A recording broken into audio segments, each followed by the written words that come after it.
दोस्तों, रीजनिंग की श्रृंखला में जो हमारा सेकंड अध्याय चल रहा था कोडिंग डिकोडिंग, उसके आज हम बात करने वाले हैं जो पांचवा टाइप है। लास्ट क्लास में हमने फोर्थ टाइप की बात की थी। आज हम इस क्लास में बात करने वाले हैं टाइप फिफ्थ की, जो है वाक्यात्मक कोड। जो टाइप हमारा पांचवा है, हम ये कह सकते हैं कि वो है वाक्यात्मक कूट भाषा। हमने इंट्रोडक्शन ऑफ कोडिंग डिकोडिंग में बात की थी कि जो वाक्यात्मक कूट भाषा है उससे संबंधित मुख्यतः 3 प्रकार के प्रश्न पूछे जाते हैं। क्लियर है? पहले हम उनकी चर्चा करते हैं। देखिए कितने कौन कौन से प्रश्न पूछे जा सकते हैं। तो हमने कहा था कि वाक्यात्मक कूट भाषा में अंग्रेजी वाक्य हो सकते हैं। क्या हो सकते हैं? अंग्रेजी वाक्य हो सकते हैं। क्लियर है? वहीं हिंदी वाक्य भी हो सकते हैं, वहीं चिन्ह भी हो सकते हैं। क्लियर है? अब हमने इसके साथ में यह भी बात की थी कि वह अंग्रेजी वाक्यों का जो कोड है, अंग्रेजी वाक्यों का जो कोड है अंग्रेजी के शब्दों में भी दे सकता है। किसके शब्दों में दे सकता है? अंग्रेजी के शब्दों में भी दे सकता है, या हिंदी के शब्दों में भी दे सकता है, या फिर अंकों में भी दे सकता है, या फिर वह चिन्हों के रूप में भी दे सकता है। ठीक है? या फिर किसके रूप में दे सकता है? चिन्ह के रूप में भी दे सकता है। तो कॉन्सेप्ट हमारा एक ही होता है। वहीं हिंदी वाक्यात्मक में भी इसी प्रकार से चलते हैं, और जो चिन्ह से संबंधित जो प्रश्न होते हैं उनमें भी इसी प्रकार से प्रश्न बनते हैं। क्लियर है? कॉन्सेप्ट सभी को हल करने का एक ही होता है। हम उस कॉन्सेप्ट की बात करेंगे। एक बार कॉन्सेप्ट यदि हमें समझ में आ जाता है तो निश्चित रूप से चाहे वो किसी भी प्रकार का प्रश्न दे, हमें आसानी से हम उसको हल कर सकते हैं। बहुत अच्छे प्रश्न बनते हैं। बैंकिंग लेवल से प्रश्न पूछे जाते हैं, एसएससी में प्रश्न पूछे जाते हैं, और नॉर्मल एग्जाम्स में भी इनके प्रश्न पूछे हमसे जाते हैं। क्लियर है? तो देखते हैं किस प्रकार के यहाँ पर जो है प्रश्न बन सकते हैं। देखिए जैसे कि ये प्रश्न है आपके सामने, जो एसएससी 2014-15 में पूछा गया एक प्रश्न है। कहता है कि यदि किसी कोड भाषा में फिट 9 टॉम को एप्पल इज ग्रीन लिखा जाता है, ठीक है, 9 और टैप को ग्रीन एंड व्हील लिखा जाता है, और टॉम का शिफ्ट इज व्हाइट लिखा जाता है, तो फिट का कोड क्या होगा? आपसे पूछा है कि फिट का कोड क्या होगा इस प्रश्न में।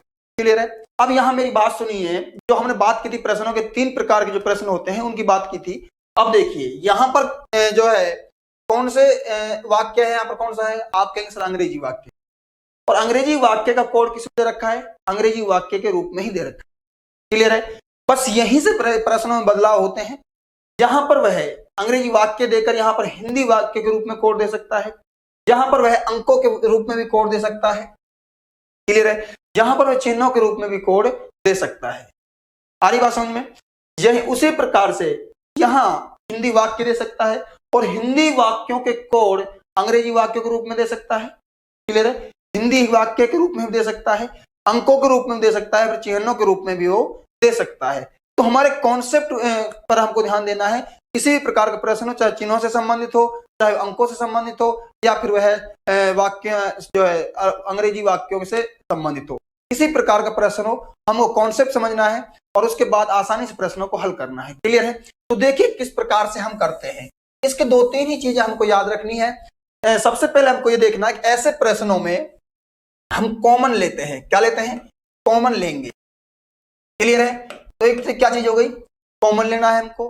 अब बात ये आती है कि सर कॉमन कौन सा लें?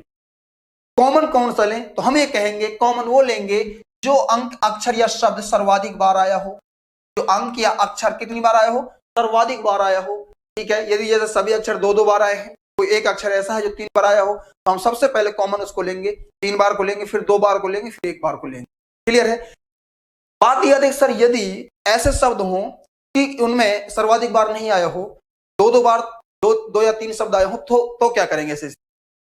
तो हम किसी को भी, यदि ऐसा हुआ है कि 2 अक्षर 2-2 बार आए हैं कॉमन के, तो उनमें से आप जो आपकी इच्छा हो वो कॉमन ले सकते हैं, आराम से हमारा प्रश्न हो जाएगा। क्लियर है? तो कॉमन किसको लेंगे? जो सर्वाधिक बार आया हो प्रश्न में। दूसरी बात, ऐसे प्रश्नों में किसी एक शब्द, अक्षर या चिन्ह या अंक का विपरीत जो होता है या कोड होता है वो एक से अधिक हो सकते हैं। ठीक है, एक से क्या हो सकते हैं, अधिक हो सकते हैं।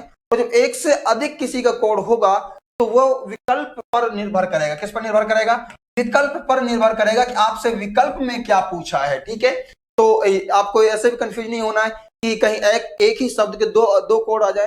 दो कोड आने से कोई अपने को घबराना नहीं है। हमको ये देखना है जो विकल्प है किस लेवल से पूछना चाहता है, कौन से कोड को मानना चाहता है। क्लियर है, तो विकल्प में वहां पर या तो एक ही कोड होगा उसका, यदि दोनों कोड होंगे तो वो जामे होंगे। क्लियर है, तो वहां पर विकल्प से हम उनको आराम से हल कर लेंगे। देखते हैं कैसे हल करेंगे। हमने कहा कि सर पहले सबसे पहले हम कॉमन लेंगे, और कॉमन कुछ किसका लेंगे, जो सर्वाधिक बार आया हो। क्लियर है, तो यहां पर हमने देखा है अपने जो प्रश्न में पिट नाई टॉम है और इधर देखिए नाई होटैप है। अब तक इन दोनों लाइनों में हमने देखा, इन दोनों लाइनों में कॉमन आया है NAE। क्या आया है, NAE आया है। क्या तीसरी लाइन में कॉमन आ रहा है, क्या नहीं आ रहा है। या फिर हम ये कहें कि सर तीसरी लाइन में तीसरा जो चरण है सेकंड और थर्ड में कॉमन आ रहा है हो। क्लियर है, तो हम कहीं से भी, यहां पर देखो दो कॉमन आ गए, यहां पर दो कॉमन आ रहे हैं।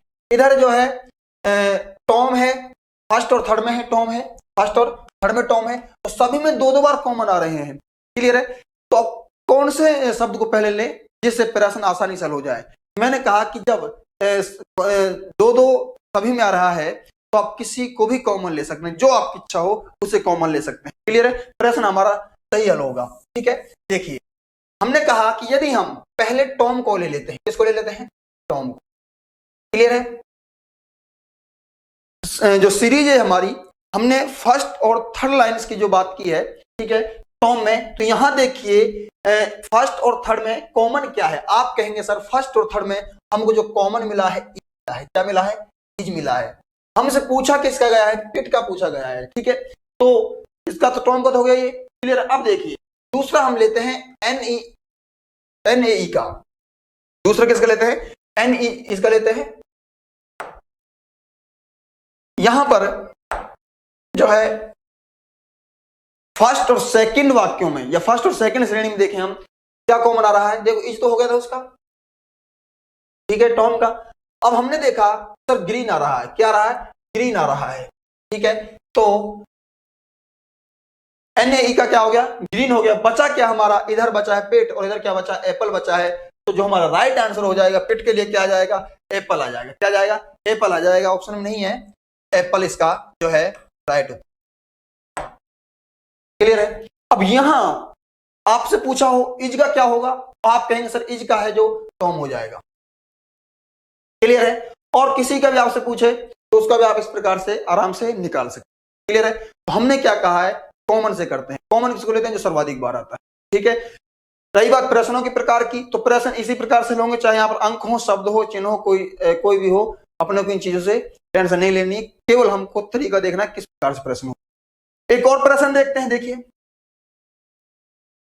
ये भी SSC में पूछा गया, 2014-15 में पूछा गया प्रश्न है। देखिए क्या कहता है, यदि 481 का अर्थ स्काई इज ब्लू है, वहीं 246 का अर्थ सी इज डीप है, 698 का अर्थ सी लुक्स ब्लू है, तो आपसे पूछा है कि ब्लू का कोड क्या होगा। किसका कोड, ब्लू का कोड क्या होगा।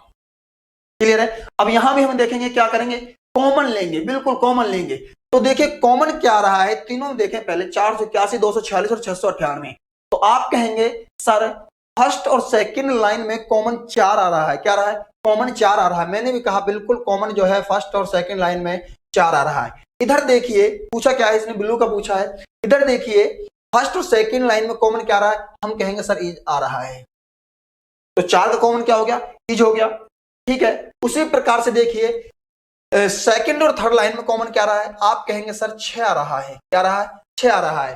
तो सेकंड और थर्ड लाइन में यहां देखिए कॉमन क्या आएगा, तो आप कहेंगे सर ये आ रहा है। ठीक है, तो ये हो गया।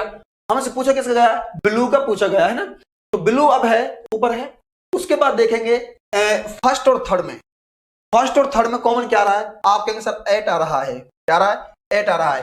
तो यहां पर देखिए फर्स्ट और थर्ड में जो कॉमन आ रहा है क्या आ रहा है, ब्लू आ रहा है। क्या आ रहा है, ब्लू आ रहा है। तो हमसे जो पूछा गया ब्लू के लिए कोड क्या होगा, तो हमने कहा सर 8 आया है। क्या है, 8 हो जाएगा। ब्लू के लिए क्या कोड हो जाएगा हमारा, 8 हो जाएगा। क्लियर है। अब यहाँ पर किसी का भी पूछा आपसे, सभी का आप 6 का कोड निकाल सकते हैं। यहाँ पर 9 का पूछा हो तो आपसे लुक्स बोल देंगे। क्लियर है। तो आपसे किसी भी अंक का कोड पूछेगा तो आप निश्चित रूप से इनका निकाल सकते हैं। आगे बात समझ में। तो इसी प्रकार के जो प्रश्न बनते हैं वाक्यात्मक कूट भाषा में बनते हैं। क्लियर है। 3 प्रकार के मुख्य प्रश्न बनते हैं। आप इसी प्रकार से उनके स्थान बदल दिए जाते हैं। अब यहाँ पर अंकों का कोड अंकों के रूप में दे सकता है, हिंदी शब्द को रूप में दे सकता है, अंग्रेजी में तो दिया ही है, और चिन्हों के रूप में भी वो दे सकता है। कॉन्सेप्ट अपना ये रहेगा, चाहे वो कुछ भी चेंज कर दे अपने लिए, इस चीज से हमको घबराना नहीं है। क्लियर है। तो ये हमारा जो टाइप था हिंदी शाब्दिक वाक्यात्मक कूट भाषा। जो नेक्स्ट जो क्लास होगी वो होगी कूट भाषा से संबंधित प्रश्नों के जो है प्रश्नोत्तरी होगी, अभ्यास प्रश्न होंगे, उनकी बात करेंगे, है ना, जो मुख्य रूप से परीक्षाओं में पूछे गए हैं उनकी बात करेंगे। तो नेक्स्ट क्लास में बात करने वाले हैं टाइप 6 विद कूट भाषा।